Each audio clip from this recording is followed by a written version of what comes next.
So here we go. I've got my little mill up and running. A Mach 3 is ready to go. I've got my flash drive plugged into the computer with the new codes on. So we'll start off by loading the code, which is very easily done. Come up here to File. So we open File, load G-code, and double click on the first file we want in, and there it is, it's into Mach 3. So the next job we need to do now is to find the zero or the start of the program on our piece of work. Now I want to make the 0, 0 this hole in the middle here, and I'm going to do that with that 6mm 3 flute end mill. Now what you need to do is have some sort of datum point on your fixture. Now the datum point is normally this corner. It can either be this corner of the jaw or this corner of the jaw here on a milling machine. So we're going to make this corner here our datum point in relation to our material.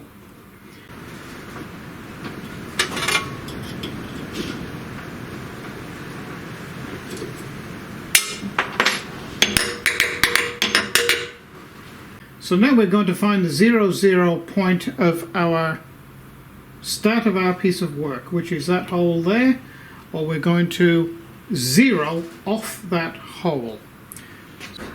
So I'm using my pendant here to control the CNC mill. Bring it down.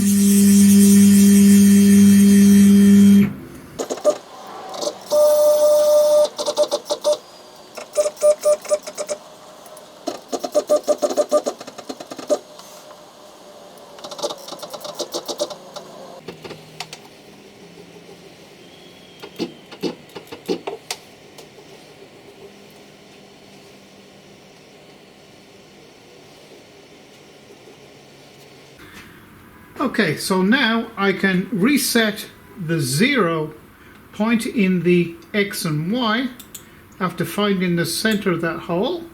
So now we're going to find the Z, and to do that we're just going to use a piece of paper.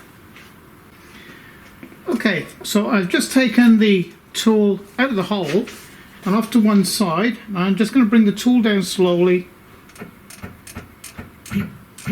Down, not up.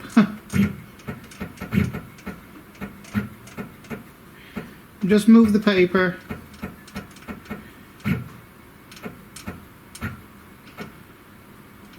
until it just grabs there. So now I can set the Z0, which is simply done just by pressing that. So now we have the X, Y and Z zeroed, and we shall be able to run our code. So I'm just going to pick the tool up off that material now, like so. Remove the bit of paper, and I'm going to be using flood coolant. I'm sure a lot of you are going to tell me, you had the wrong file in there, and you're absolutely right. I've just changed the file now to a pocket. Okay, you'll notice it's the pocket one. It really doesn't matter, the 0, 0 doesn't change because I did it with the correct tool. So we all make slip-ups now and again. Trying to be camera operator and light operator and operate the machine as well. So we've put that right. So we are going to be running flood coolant. So first of all we're going to see whether the flood coolant is going in the right place, so we'll turn that on.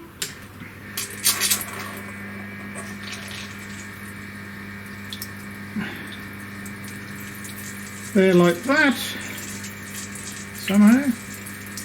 Okay, so the flood coolant is there not only to cool the tool and the material, but it's also there to flush the chips away, because they're very, very small chips. So I'm going to shut this door now because it's going to get it's going to splash all over the place, and I have to start this up manually.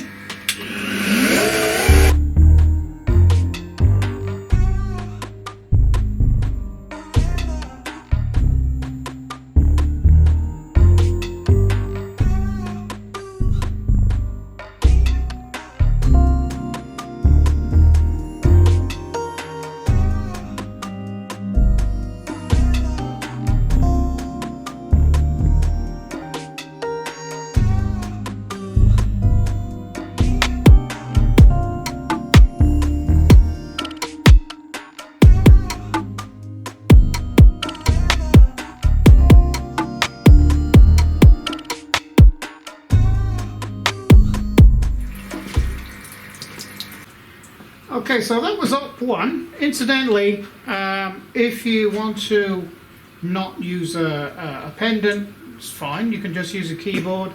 To go up in the Z, just press 9. That'll take you up. 3 is down. 4, X across that way. 6, X across that way. 8, Y back that way.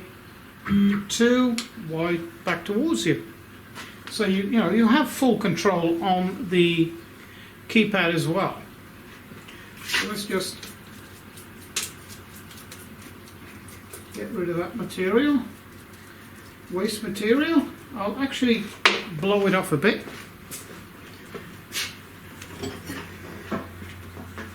So you can have a better look.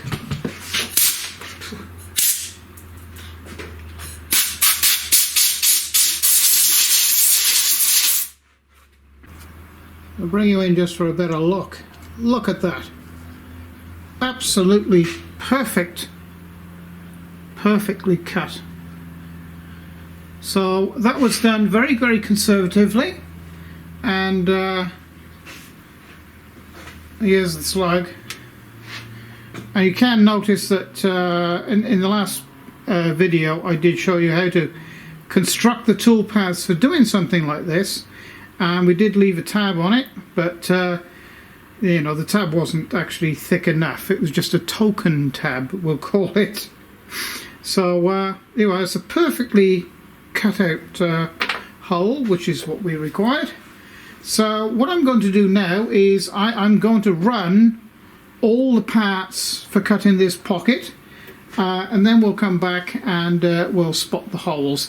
And because we are using this corner of this vise here, it is very repeatable. In other words, I can guarantee that within a few thousandths of an inch I can place the material into the same area and reproduce this pocket then, or hole cutout, in exactly the same place on each of the parts. I just thought I would show you this because it's not normally shown on any YouTube videos that I've seen anyway. I'm just going to change this ER32 collet chuck to a normal standard chuck to do drilling.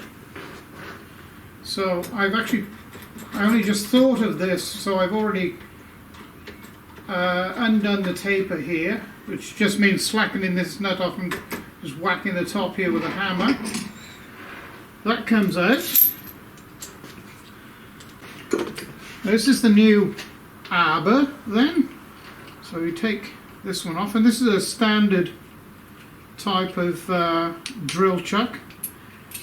And then this goes up in here, and this is a Morse taper, 3 Morse taper I think, and then you start it in there like that and push it up very, very firmly, and it's there to stay.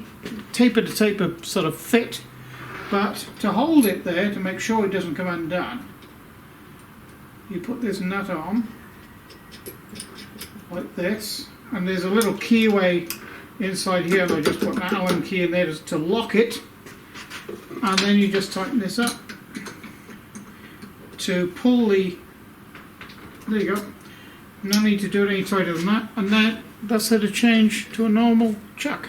break from what we have been doing for a little bit of tuition on Mach 3 and using a CNC milling machine.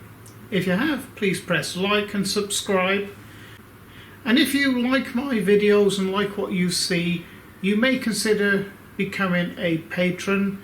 Patron information is below this video in the video description area.